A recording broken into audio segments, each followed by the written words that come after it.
There we go. We Hey, are live. Oh, sorry, Jenna. no, go ahead, Jay-Z. You can take it. No, I was just saying we were live, but you're going to do some intro. Welcome to Everything Under the Sun, where our usual host is currently having technical issues and will be joining us shortly. I was the one who submitted a question. It got approved by the group, and I was told I'm leaving the conversation anyway. So Okay. I'm going to go ahead and just take over right now, and we'll see how this goes. Okay. So over the course of about 3 days, the concept of manifestation came up for me from different locations, and Andy convinced me to try it. So now I have a journal where for the last 3 days in a row, I've written manifestation 7 times with my right hand and 7 times with my left. It looks like a crazy person.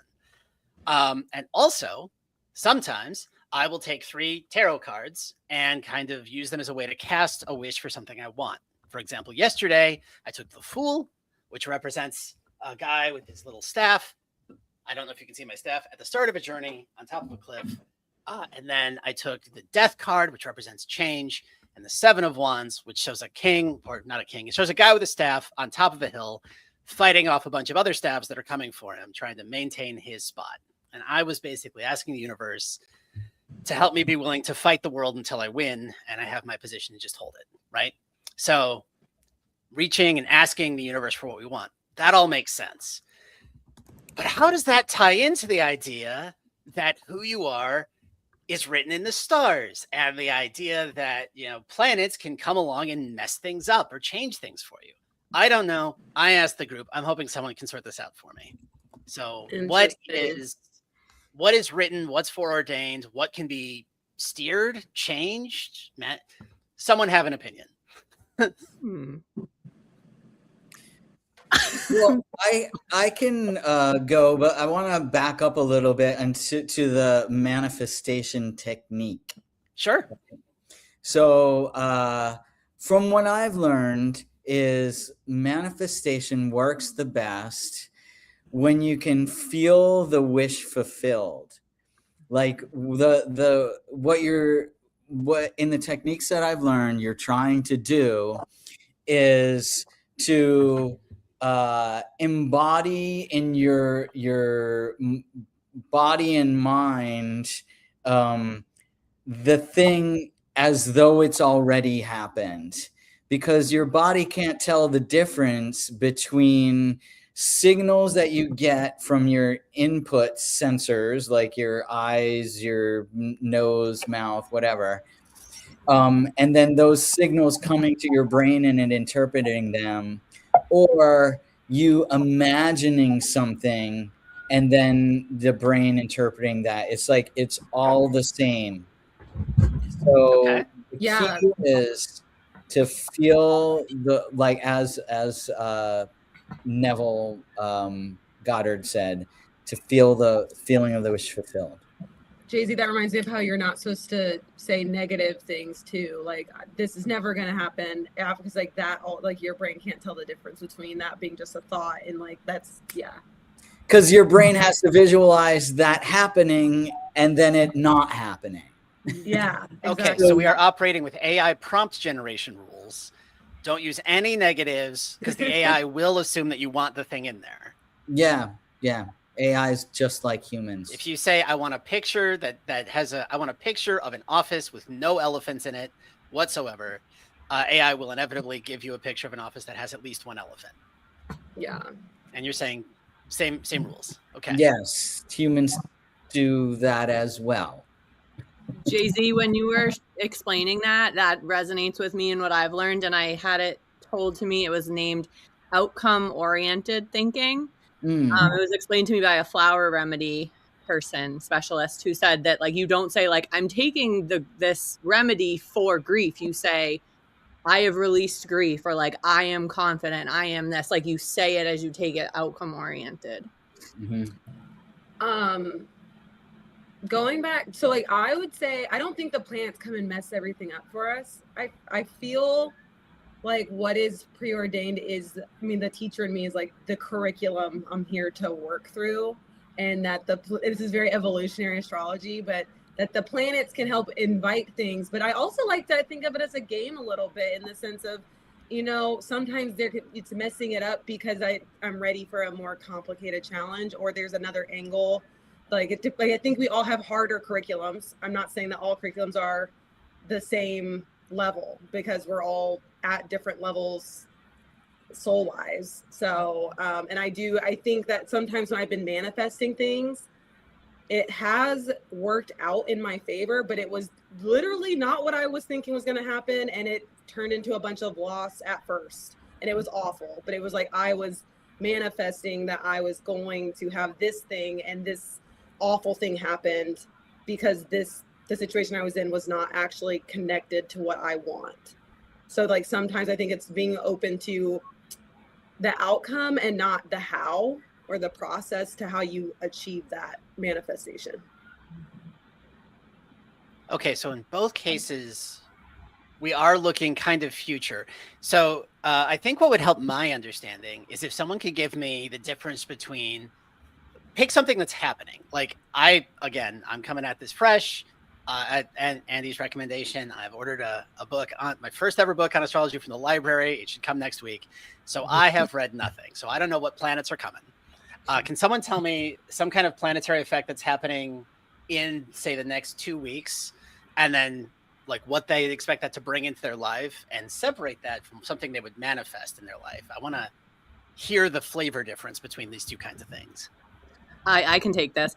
Sure. Like, so Mars coming into an aspect with a natal planet of mine, the energy of Mars is going to be extra pronounced. So Mars energy is very fierce or courageous, or it can also, in a more not as positive way, be experienced as fear or being the victim of something. So as that energy rolls in, I can start to be aware of how that's coming up. So if I'm an astrologer and I'm present within the transits, I can say to myself, oh, I need to make best use of this upcoming energy, or I need to make sure I'm aware of this upcoming energy if it starts to come out in ways that I don't necessarily wish for it to express itself in. So I can say the manifesting part of it could be like, I am going to step into my courage in the next 2 weeks. Whereas the more recognizing the energy or the opportunity of it, it's similar, but it's not like I'm saying I'm going to be courageous with XYZ, or I'm going to try to use this energy for manifesting, speaking my truth to my ex-boyfriend. That's fake. I don't have one of those. But like, if you make it more behavioral, I think that's where like we get into the whole idea of like manifesting specific things here in the 3D. But if you look at it more through a spiritual lens, I think that's where the transits, as well as manifesting, like the energies kind of just start to merge together, and we're basically talking about the same thing. Okay, so I think I heard a difference, and I just want to bounce this off actually Andy, because I know Andy plays Magic the Gathering. What I think I heard is that Mars is going to be giving you some red mana soon, and you're going to manifest an enchantment or a creature you can cast with that red mana. Kind of. I like the red mana analogy because it's a fire mana, and Mars is kind of fire mana. It might be an enchantment like Mighty Strength or Brute Force or something like that on the creature that is Jenna. But can I take this one? Mm-hmm. So I missed the first part of what you guys are talking about, but okay, I'm a little bit more pointed than Jenna is. Okay, so for example, Mars and Saturn are going to join in the sky in the middle of April in Aries for everybody. So Mars is bringing some brute force into Aries, and Saturn is like a card that's like a wall. It would be like firewall. Saturn and Aries is like a firewall, and then we get brute force hitting a firewall. And so when those come together for everybody, it's going to be like, I'm trying to use my force, but I'm hitting a wall. It's going to be kind of aggravating theoretically. Now it's going through my 11th house of friendships and building community. So because I'm manifesting a new community or new friends or things like that, when that brute force wall comes in, if I run into any problems, I will use it to build more friends. Like I will point that blockage and force at friendships, even if it's hard. Yeah. Sorry, you said this was Mars and Saturn are going to be in Aries? Yes. Cool. If it loads, I am trying to pull up my chart so I can ask what that's going to do to whatever house it's in for me. I don't assume you've got me memorized. Yeah, well, I do. You have Aries on the third house, which would be learning or going to school or neighbors. Those are all third house things. So it could be like going to school with your neighbor, which might be me. Maybe you and I do that Yeah. transit together or something like that. Mm-hmm. Okay. I think it's And going get over your. frustrated. I think it's going over your Venus, perhaps. But I don't know. I'm not trying to memorize your chart. Just kidding. Too late. It's interesting to use Canary as kind of like a case study too, because house systems wise, like there's a lot of differences between the different house systems that we use. Like I use Placidus, which would put your Venus in your first house instead of in your third house. So it would just be interesting to see how it plays out. I think of Placidus as possibly like a little bit more psychological. However, if you were like, oh, like this behaviorally happened, what Andy was saying, but psychologically, this also happened. So we could kind of like tease out the different systems. Yeah. Okay, so what would they do in the first house? Well, first house is like very concerned with like your identity, how you show up in the world, your like vitality, your life force energy. And to have your Venus there, we know that and it's in Aries. So there's this energy of like wanting to fight for balance or fight for peace, fight for some sort of Venusian.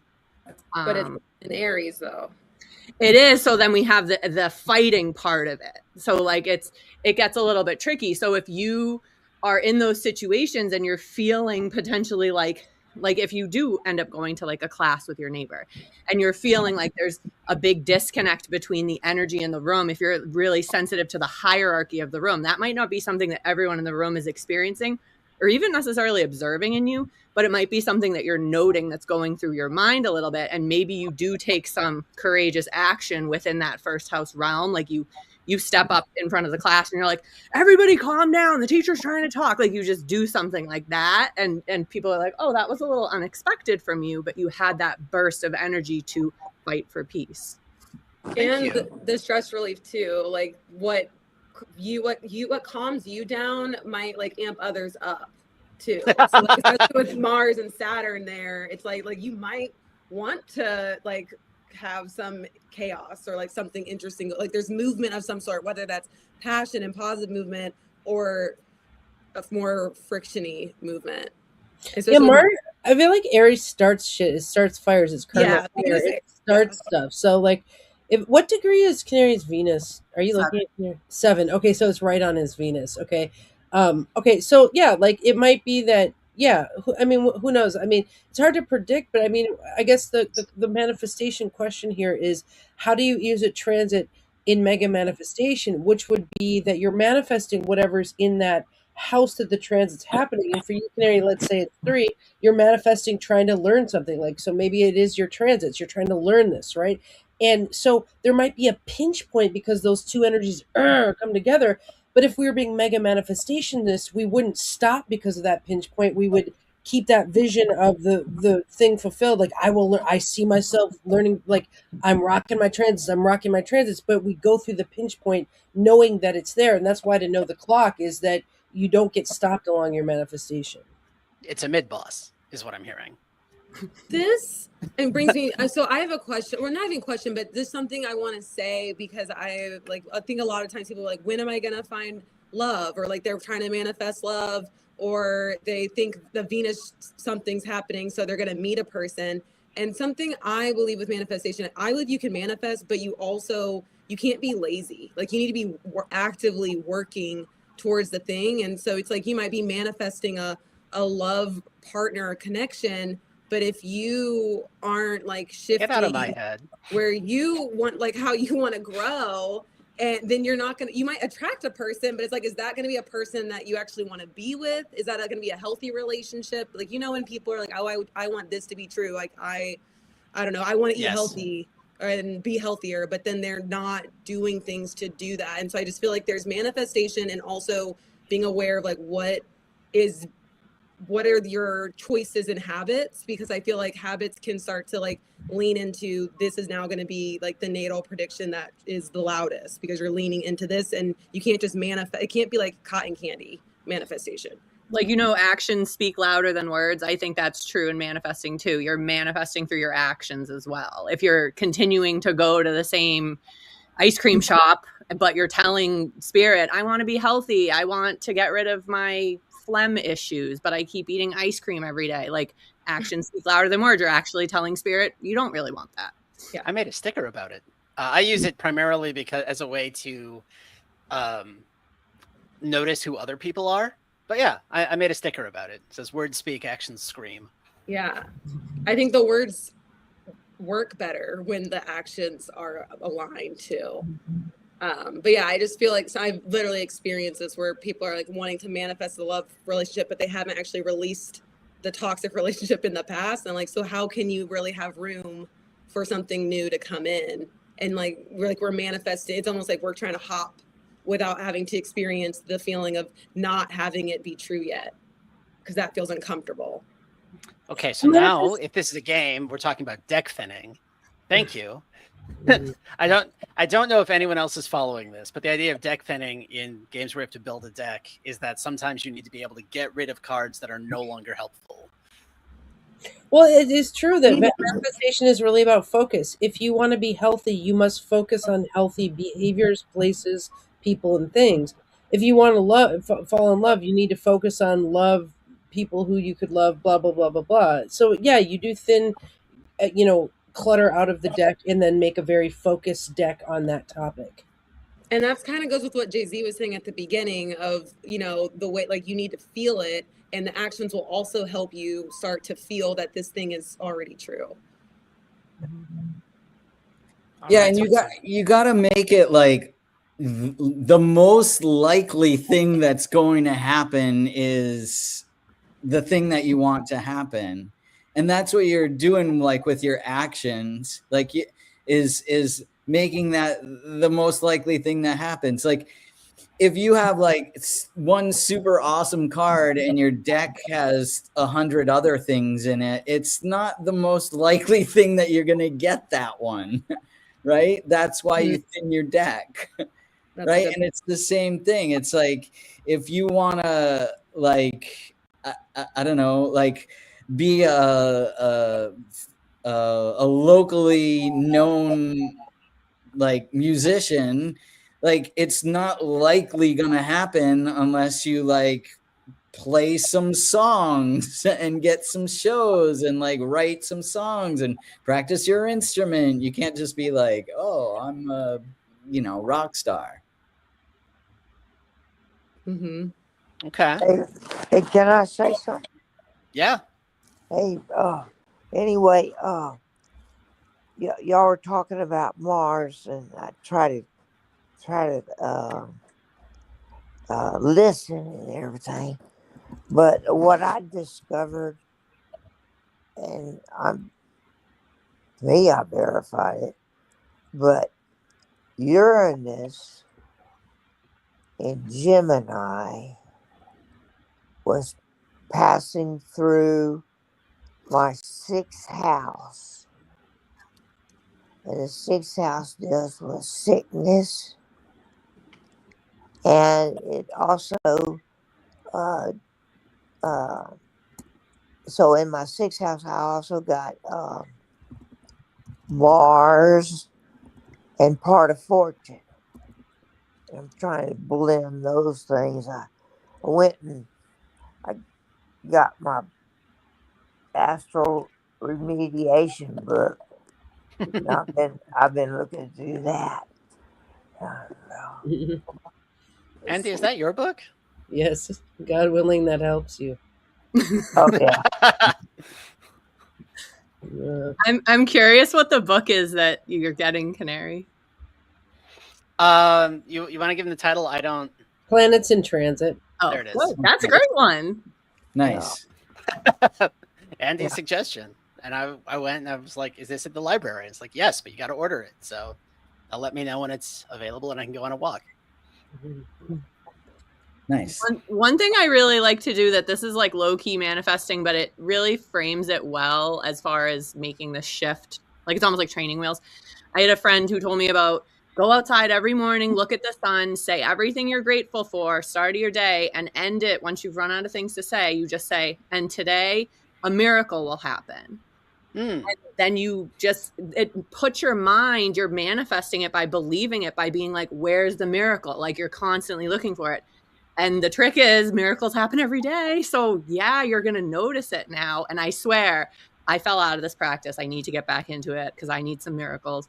But literally every day I did it for a week. It was like the first day I was like, I really need a bookcase. I found a bookcase on the side of the road on my street that day. Okay. What? Like just crazy. So, Canary, I want to say something. I don't want to take over your moderation. You're moderating today, but I do want to ask the group a question about Canary's manifestation, which is, what if someone thinks, okay, I want to fall in love, but their Venus is in the 3rd house, which is falling in love with knowledge or falling in love with, something like going to school about a thing, or so what if we just think love in general, but the chart actually is trying to manifest something specific? Right. Do you think the chart could supersede the trite thoughts of the human, or how does that work? Does the chart inform the deck that you're playing, or how does this Venus in 3 work? I think he could go to 3-ish places. Like if Canary was like, today a miracle will happen, like today I'm going to meet somebody interesting, and then he goes to a bookstore or he goes for a walk around his neighborhood, like things that have a 3rd house feel, and he's looking and waiting and very tuned into like, where's this interesting person? Like you will meet an interesting person. Jenna, everyone I meet is interesting. The question is, will they let me see it? That's true. Also, just to kind of combine a couple of things, my favorite way to show someone love, like the idealized way, is to find out every facet of who they are and just like accept all of it, which is really fun. Just like chase them through their own psyche, being like, wait, no, there's more there that you're hiding from me. I can smell it. Where is it? Bring it out. That needs a hug too. Yeah. So the 3rd house, I'm just reading 3rd house things, Canary. So this is where your Venus is in the 3rd house. The microcosmic social sphere, short trips, siblings, the neighborhood. So like meeting people in your neighborhood. Remedial education, the institutions that facilitate concept exposure and language formation. So it's basically like schools and the neighborhood. And what are other 3rd house places, you guys? Well, I will say that in about 2 weeks, a friend of mine has asked to have us do a call where we kind of try to tell each other stories as a way of being heard, because they feel like people don't understand them a lot, and they want to get better at it. So that is specifically coming up. Right. Yeah. Well, also, you find a love of your life that talks a lot, Yeah. Yeah. I'm talk to anybody. So, but anyway, you can manifest it as a lover that has interesting wit. I think the chart can help you do relationship charts real easy. I mean, yeah, I could also see maybe even meeting people or like new people through people you already know. Right. Like your people's people might be a connection. Right. And like, especially in the 3rd house too, like that novelty, like it's just like open to people who are interesting and stimulating. And you can't be, it's like open-ended, like what's going to happen with this person. Or somebody's sibling, like your friend's sister or your brother's friend. Jay-Z, what were you going to say? Yeah, this is reminding me of like the whole concept of love languages, right? So, and it might be pulling those two together. Like So maybe the third house comes into play, and that's what is kind of like your love language, or what attracts you, or what you think you have to offer in love. And then, like what Jenna's saying, is if you go to those places where the people who are that vibe are likely to be, then that kind of pulls it all together. That's what I was thinking. Okay. Yeah, this thing with house systems, I That's just fun. I just finally just said, nah, you're not. I mean, in whole sign, it's in the fourth house, okay, and in Porphyry, it's in the third house. So, uh, I, I was reading in this remediation book something you said, Andy, about uh, some astral work. Uh, uh, I guess experiencing a chart astrally. Well, the chart is is chart of your astral body. I mean, your star body, essentially. So, What's your next question, Canary? well, just quick interruption, because I have been my favorite fidget stim when I'm trying to talk to people, and you can't see my hands, is to just play with my cards. And I dropped 2. So anyone who enjoys, card magic will be interested to know that the 2 cards that I dropped were the Magician and the Lovers. Perfect. So, I mean, the Magician feels like straight up what manifestation is. Yeah. And the Lovers can have a lot of meaning, but if you want to just go with the literal interpretation of the name, that could be fun. Yeah. I did want to jump back real quick, though, because Jenna, It speaks to your Venus, Sorry. My Venus in blue jeans, or just sorry. I spent the 90s listening to 70s music. So Jenna, you went out and you thanked the sun. Now, the sun has never really been my jam. She doesn't like me all that much. How would you feel about me going out and thanking and showing gratitude at the moon? And since y'all are astrologers, what's going to be the difference between sun and moon magic? Well, the reason that it's the sun, it was for us, was because it was like you get up at sunrise, and that's when you can actually look at the sun and not be blinded and overpowered by it.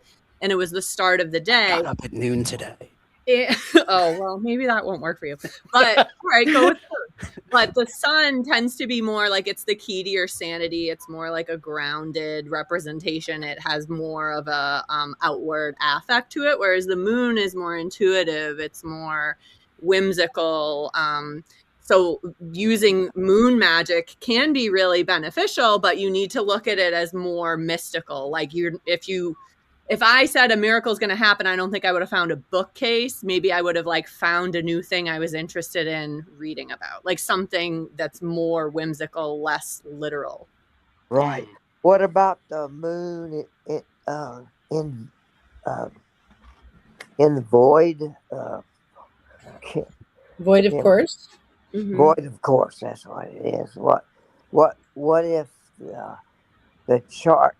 I haven't ever heard anybody talk about it, but was my moon when I was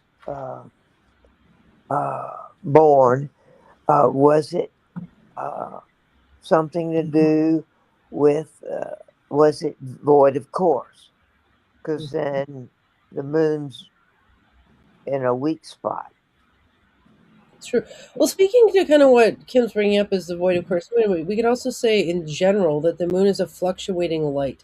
The sun is it's our steady light that rises and sets pretty religiously in the same fashion. Of course, the length of the days shortens and long length is called the magnitude of the day, but the moon waxes and wanes. And so in moon magic, we get this kind of waxing and waning emotional magic that I feel like is available with the moon. The sun is more like chi magic of like I don't know. I mean, I don't know. The moon just has a little different connotation, magically speaking. Yeah. Does Kimber have more thoughts there or no? I'm more into the moon, but Okay, so you're the person I should be asking about moon magic. Is No, what I'm no, hearing. no. I just think, but I think that makes sense for how my manifestation works. I think my moon, like I feel when I like use the moon in that way, it works for me. The sun, I don't know. But my, Okay. I'm in the moon sect, and my moon's above the horizon. My moon feels strong. I mean, my Aquarius sun's in detriment. My moon's exalted. Like I think my moon just feels like more powerful. And it's in the 8th house, so it's like it's got Pluto. It's powerful. How does that line up with mine, where my sun's in Taurus and my moon's in Libra? Anyone who's seen my chart have an idea there? Well, you're a nocturnal chart. Just Kimber said the moon sect, which means in the moon class of planets, you are a nocturnal birth. The sun was under the horizon when you were born, so the moon is your sect light, is what we call it. The moon Okay. was high up in the sky when you were born. Your Libra moon's up here. It was quite big, actually. It was about this big when you were born. So the moon is your sect light. Moon and Libra, Sun and Taurus and Moon and Libra are probably equally strong or weak. Any thoughts on that, you guys? But go ahead. I like the moon in Libra, as I think it's more comfortable there than perhaps the sun in Taurus. Just thinking of the fact that Taurus squaring the sign that the sun rules, Leo. Granted, this is all through a lens of I am a Leo sun, so I'm trying not to be biased. Whereas the moon being in Libra, it feels like it's relational, it's lovey. Like I don't know, I feel like it's closer to water than Taurus is closer to fire, if that makes sense. And I'm saying that because the sun's rulership is around fire and the moon's is around water. Yeah. Hey, Jay-Z, you need to pet that cat. I was going to ask, with your lovely background, like we've talked about the sun and the moon, you've got the aurora there. Is there anything you can do off of, like, I don't know if you live north enough to see it. Probably not. Most people don't. Oh yeah, actually, lately we had been seeing, like last year for sure, the aurora. But this is just my background because it's wintertime in New England right now. Yeah. So, Canary, I want to speak to the question that no one answered, which is, how much do we have the freedom to manifest whatever we want? How much are we stuck into the manifestation of our chart? And from a Magic the Gathering perspective, we build decks to people's charts, and what that is showing is what's available in your deck, right? Mm. So, what's available in your chart is what you have available to manifest with, according to astrology. But you might have to work on it. Absolutely. Like, you'd have to play your cards, right? You can't just let your deck sit there. You have to put it out on the battlefield. Right. And because my moon is square Jupiter in the 8th house. And so I've been trying to figure that one out and haven't got anywhere yet. But I changed my mind so many times. Probably depends on the transit to it. Yeah. I had my last radiation treatment Monday. And oh, congrats. Yeah. Got to ring the bell and everything. Wow. Maybe you'll be on the upswing. Yeah. Yeah. But, let's say, Canary, you want to manifest being a brutal warrior. Well, I'm serious. I was building a deck with someone recently, and she kept wanting to put these brutal cards in her deck, and I'm like, your chart is not brutal. Like, there's nothing. You don't have Mars and Aries in your natal chart. You don't have a mighty strength card in your natal deck. You know what I'm saying? So it's like, where a lot of people say you can be whatever you want to manifest. If you envision that you'll be an Olympic athlete, you can be. Astrology would say differently. It would say everyone can manifest something epically, but it depends on what is in their deck. Sorry if I over. Yeah, no, you're great. I gotta say too, like that is part the whole thing. Like, also, like, if you've got flyers in your deck, like, that's awesome, and you gotta, like, it's be grateful for the fact that you've got flyers in your deck and you can fly, and not focus on that you don't have big brutal warriors in your deck, you know? Well, so the thing is, I want to win through lots of buffed tokens. Like, I really want to do community building and growth. My favorite strategies are green-white token decks that just let me buff the hell out of my millions of little, like, 1/8 things that can block it all, and I'll take you down eventually. But I'm fairly certain my actual colors are closer to, like, blue-red. Well, I would say it depends. Like that what you're talking about, that mechanic is your Jupiter and Aquarius rising. It's a community builder gift in the chart. So we would build that mechanic in for just the Jupiter and Aquarius rising. This Okay. I mean, but then your Venus and Aries and your Mercury and Aries, those are going to be red. They're definitely, Venus and Aries might be like a red cat, a fire cat, or a fire something Boros Legion. sweet. You're talking Boros Legion. Okay, interesting. Sorry, the only Magic the Gathering I got super into was the first time that they went to that planet that had all the guilds of 2 colors. So like all of my color theory comes from, Boros Legion and the Orzhov Syndicate and Selesnya Conclave, like those guys. Well, you're your own release. I mean, this is going to be a whole new release. Very release. Wait, I want to extend this metaphor a little further and Please do. say that what you were asking about at the beginning of, like, when you see some kind of transit upcoming, how do you use that to your advantage? Well, what I specifically asked was, what is foreordained and what can you steer on? And the response I got back was the foreordained is like what mana cards you're going to get. And then the manifestations are everything else. Yeah. I would say even that the foreshadowing of, like, the transits coming up are what kind of deck will be most likely to win. Mm-hmm.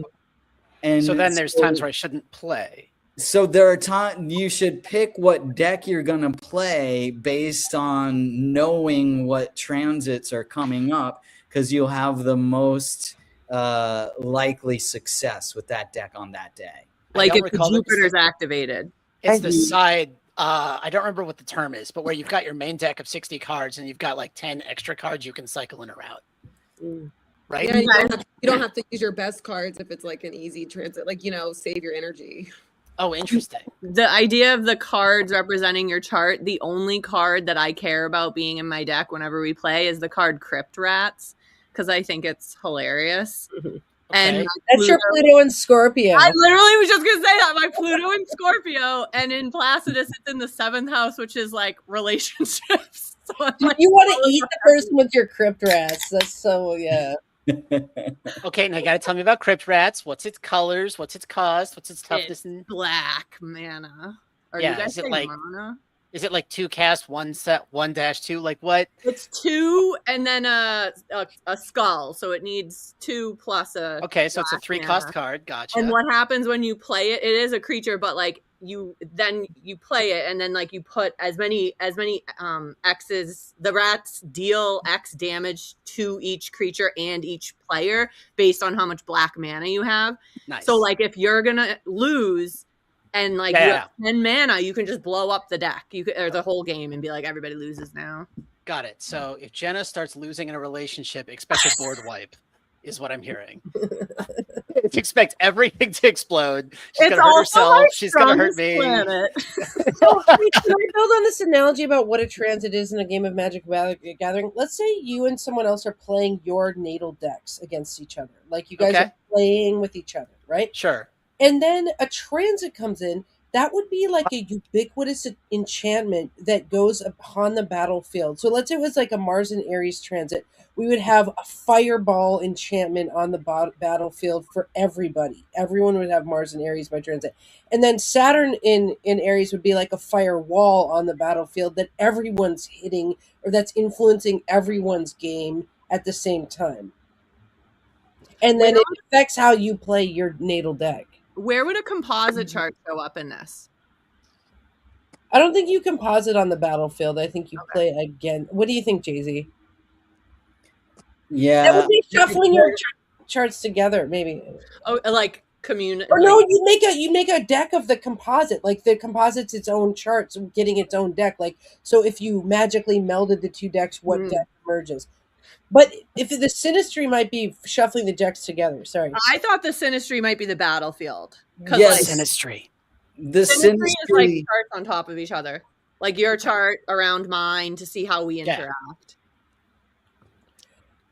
Yeah, I'd say the synastry is more akin to what you were saying before, Andy, about like something affects the whole battlefield. It would affect your like if a firebomb came, like, and I had a deck that was more immune to that, then it would affect me less. But if somebody else, my opponent had one that was more susceptible, it would affect them more. Kind of like how your synastry, like, things will affect one person in different way than the other.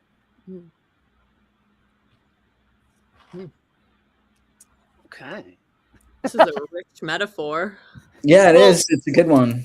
Well, welcome to my autism. My first special interest was how games are designed. And in my 20s, my early 20s, I learned how to be an adult from playing The Sims 2. And it's just, if I can put things in game terms, then I can wrap my head around them and start using them. And it's great because it lets me take my special interest and apply it basically universally across my life. That's the only way I can budget, is turning into a video game. Yes. Thank Yeah. you. Thank you. With objectives, do you have written victory conditions?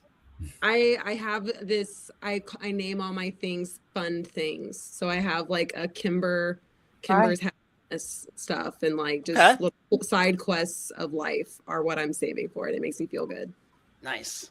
Okay. So that's, yes, you do have a point scoring system. Yes. And I need it to look nice. It needs to be dark. It needs to have like bright colors. It's just needs to feel like I'm doing something fun. You know, Kimber, all that Aquarius you have is on Canary's Jupiter and Aquarius. Like Jupiter, he has Jupiter at 15 Aquarius. Wow. It's like on all your Aquarius. So you guys share that Aquarian kind of gamer mind. That's interesting. BFFs. Look at synastry. Canary between Canary and to see the composite. I have a question about Jupiter and Neptune in your chart connecting to what you could potentially manifest, and or if you think that. But because I'm thinking, like, I have a 12th house Jupiter, I have a 3rd house Neptune, and it's just, I do feel the way I approach manifestation is like, what will be, like, it just feel, it's different for me. And someone was like, you can do these things because they do it, they're able to just manifest more explicitly. And I'm like, I can't. I know I have gifts, I know I can manifest these things, but it's more, I need to ask the universe, but I don't do it for everything. It's just like this weird situation. I was wondering if you think Jupiter and Neptune play a role, maybe they're aspects or not. And I have another question about Jupiter after that. I have an answer. All right, so let's see if I can figure this thing. Oh, you've got an answer already? Go for it. I don't know my chart well enough. I don't want to. So I was gonna go look it up. So I think there's two things that it required for true manifestation.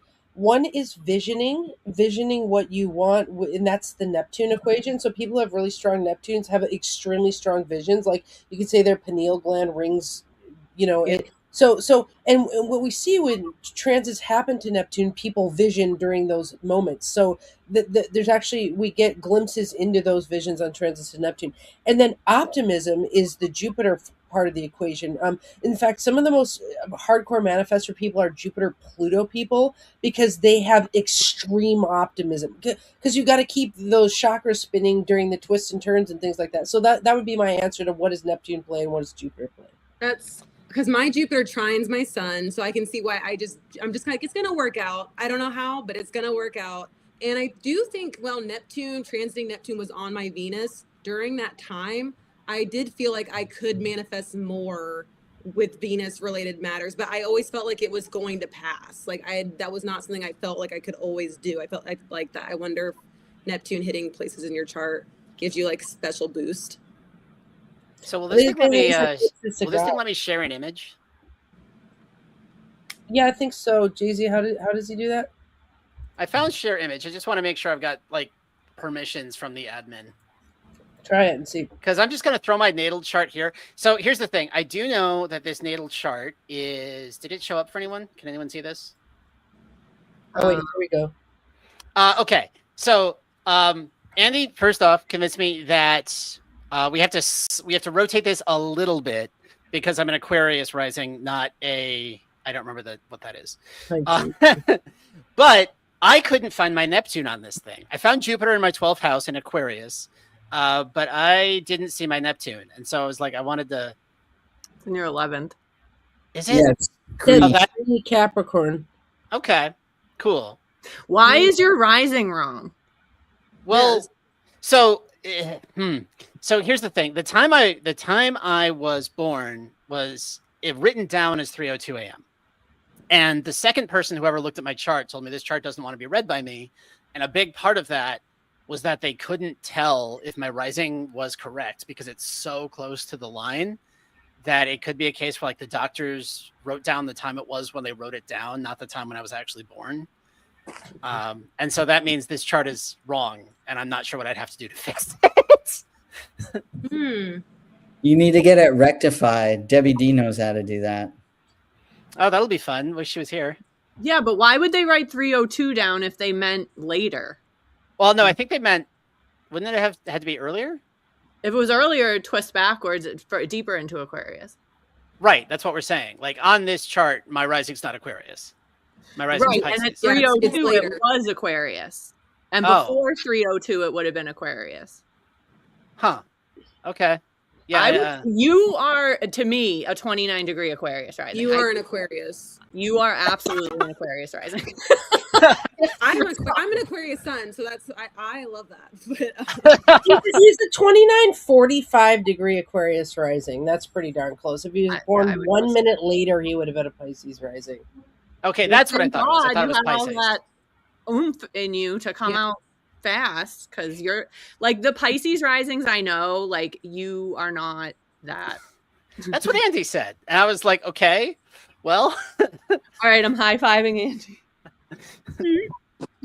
Your aura vibes air to me, especially. But I do think we could say that a cuspy rising is different than just an Aquarius rising. I mean, he's an Aquarius Pisces rising. I just He did need to make a small complaint real quick. Aquarius is the water bearer, right? Mm-hmm. Water bearer. And she's not a water sign? What the hell is happening? She's carrying the water of Pisces and pours out all the Pisces. She's a human form. Ah. A human. I don't know what you know about things, but Earth tends to be able to hold water a lot better than air does. Like she's literally holding a jug, right? Like It's like her motion to go, like her goldfish died, and she's like rushing to the toilet to dump the water out. That's the air. Well, My gosh. one of the things about Aquarius, that was there's a whole book about how Hercules, his 12 labors, and I got it. Would y'all send me money because I need to buy more books? Who is Cosmic Girl 101? God. oh, Who I is- forgot I had the chat open. Yeah. I don't know who that is. I want to say that how you manifest your chart, it's like, okay, your chart is your deck in Magic, but your manifestation is how you play your deck. Yes. Interesting. Right. And it's also the religion, if you want to use that word, but studying the Hermetica will really help improve. Well, it helped improve my astrology. So, Okay. yeah. Oh yeah, we can study the Hermetic text together, Canary. The ancient Hermetic text. Kimber's clearly got a thought too. No, I don't know which way to go, but I was about to say it's not related. Never mind. Fine. About Hermetics, so someone did try to tell me I should bring Kabbalah into my tarot practice, and that was fun. Was looking up things for like the spiritual significances of various letters and numbers, and of course the 10 Sephirot on the Tree of Life. And I started using the Tree of Life for figuring out goals and putting together systems within systems. That was fun. Well, hello, Cosmic Girl from Australia. Nice to have you here. If you ever want to come in the room, just let us know. And we're here every Thursday at 5:30 Pacific. So give you the link. I'm not sure if Cosmic Girl is saying that they're a nerd or if they're calling me a nerd or calling us nerds. Astrology nerd here. She was correcting her typo. Oh, okay. I heard it as nerd.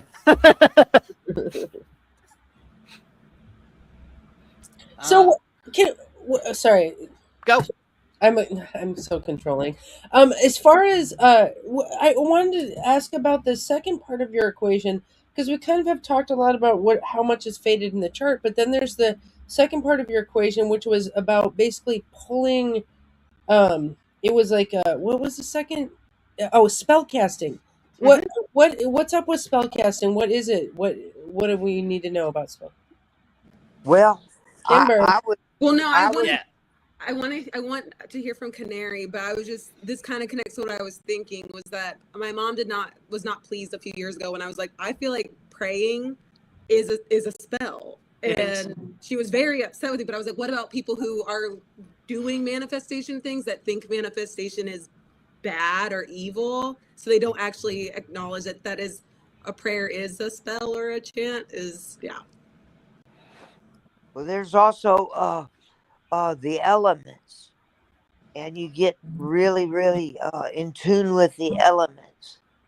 And sometimes, you just want to talk to fire and say, I need some enthusiasm, And but Scott Cunningham came out a long time ago, and I did one of his spells on a lady that she was feeling like she always sabotages her relationships. And so I said, okay, hang on just a second. And so I went to the grocery store and I got a leek, Leek. And I said, bite this thing. Bite it. Don't swallow, just bite it. And then what we did was we dug a hole and we put that leek in there and then covered it up. And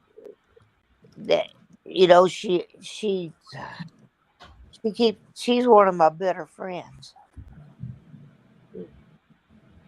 Did she stop sabotaging her relationships? I'm sorry? Did she stop sabotaging her relationships? Yeah. There we go. Okay. Yeah. Canary, how do you define spellcasting? Oh, that's so fun.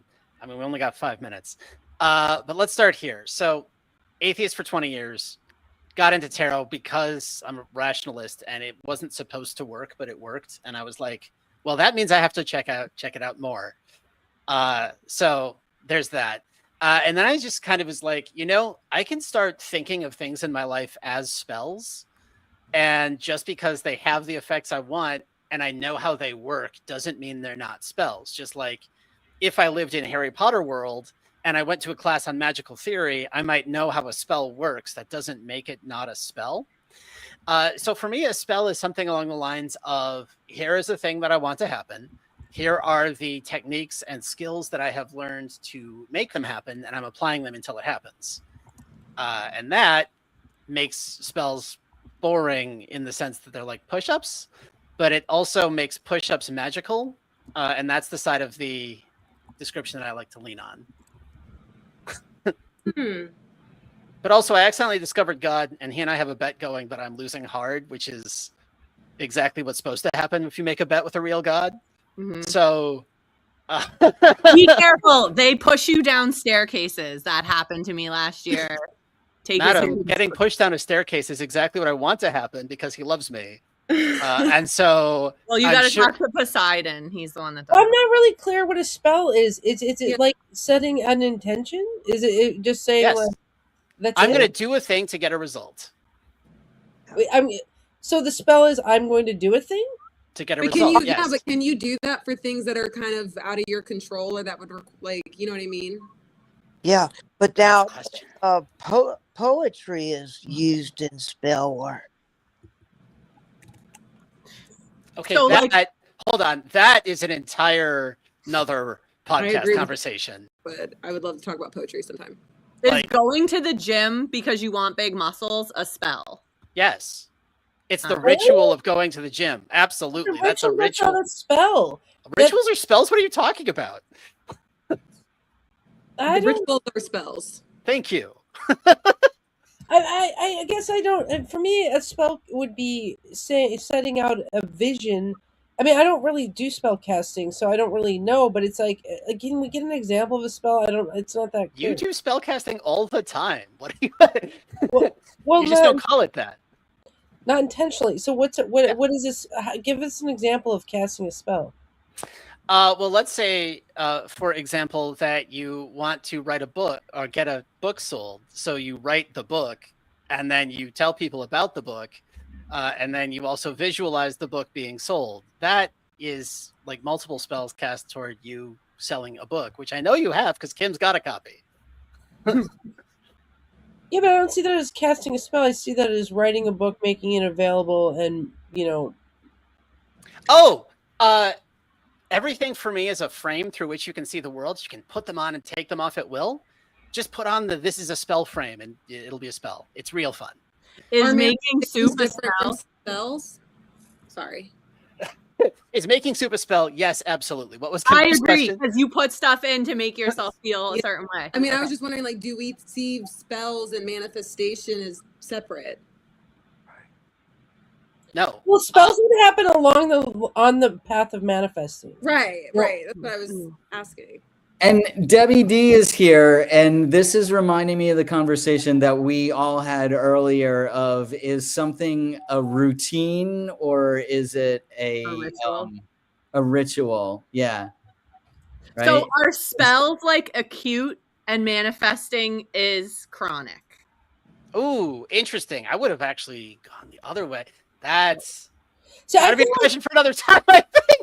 Well, do we want to continue next week with the topic of spell casting? I would love to talk more about spells and rituals. Yeah, spells and rituals. Okay, so Canary, do we want Canary to moderate again? Yeah. Yeah. Canary, how do you feel about that? I'm having a lot of fun. This is fun for me. I will happily keep doing it. I cast a spell on you that you will moderate next week. Any questions? And Cosmic Girl 101 from Australia is a practicing witch and maybe can come back and talk about you could come in the room. Okay. So, Girl. Andy, since I don't have admin privileges, how would Cosmic Girl or someone else who wants to come in the room and join get in contact with you to get the links to join us? You can email me, and I'll put my email in the chat. Linda Rose, also, if you want to be in the room next week for this conversation, please. So, yeah, Cosmic Girl, email me, and I will send you out the link. I just put my email in the chat. Or do that. Or just do that. Yeah, do that. Show up. Doesn't matter. Yeah. So we have now told you how to cast the spell of getting on the show, and now it's up to you to cast it. And maybe we'll see you here. And we're all manifesting that you're coming. Canary, are we clear that you cleared your deck for Thursdays for us? Yes. I took my standing Thursday commitment and I moved it to be a standing Tuesday commitment, so I can be here indefinitely. But we'll see if you guys get sick of me. We're going to cast a lot of spells with and on you. All right. All right. Have a good night. Bye, everybody. Bye.